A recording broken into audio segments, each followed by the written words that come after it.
ഇല്ലില്ല. ആ ഇനി കേട്ടോളൂ. ഹലോ ഹലോ, ഞാൻ ലാലാണ്. ഹലോ സാറേ, ലാലേട്ടാ, എനിക്ക് ഒരു അബദ്ധം പറ്റിയാണ്. ഞാനത് ഒന്നും കുഴപ്പമില്ല, നോ പ്രോബ്ലം. അത് കഴിഞ്ഞ കാര്യമല്ലേ. അതെ, എന്നാലും ഞാൻ ചെയ്യാൻ പാടില്ലായിരുന്നു. ഒന്നും ചെയ്യാക്കില്ല. അതെ, ഞാനങ്ങനെ ചെയ്യാൻ പാടില്ലായിരുന്നു. അല്ല, അതിപ്പോ എനിക്ക് ഇത് എന്തറിയോ, നമ്മളെ ഒരു 5 മണിക്കോ അല്ലെ 6 മണിക്കോ ഒരു പോസ്റ്റ് ഇടുന്ന പറയുന്നു, നമ്മൾ ഇട്ടോളാൻ പറയുന്നു. അതിന്റെ ഫംഗ്ഷന് കയറുന്നു. അതിന്റെ ഇടയ്ക്ക് എന്താണ് ന്യൂസിൽ വരുന്നതെന്ന് എനിക്കറിയില്ല. അറിഞ്ഞൂടാത്തൊരു കാര്യം സംസാരിക്കുന്നു. അത് ഞാൻ പറഞ്ഞു, എനിക്കറിയില്ല ന്യൂസ് എന്താണ് പറഞ്ഞിരിക്കുന്നത്.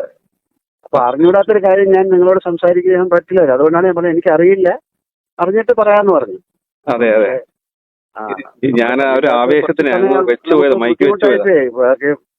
അപ്പൊ അതായത് പിടികെട്ട് കൊള്ളാവുന്ന കണ്ണി കൊണ്ടു, അത്രേ ഉള്ളൂ, വേറെ കുഴപ്പമൊന്നുമില്ല. ഞാനൊരു ആവേശത്തിന് മൈക്ക് വെച്ചായിരുന്നു. എന്ത് ചെയ്യാൻ പറ്റും, ഇവർക്ക് മാധ്യമം അങ്ങനെയാണല്ലോ. ഇപ്പൊ ഒന്നും കിട്ടിയില്ലേ നിങ്ങളെ കയറി പിടിച്ചു, ഇത്രേ ഉള്ളൂ, വേറെ എന്ത് ചെയ്യാൻ. കൈ ലോക്കായി. Okay, thank you. ഞാൻ പക്ഷെ നോക്കി വെച്ചിട്ടുണ്ട്. പിന്നെ ഒരു മിനിറ്റ്. സമാധാനമായില്ലേ? സന്തോഷം, സമാധാനം ചേട്ടാ. Thank you.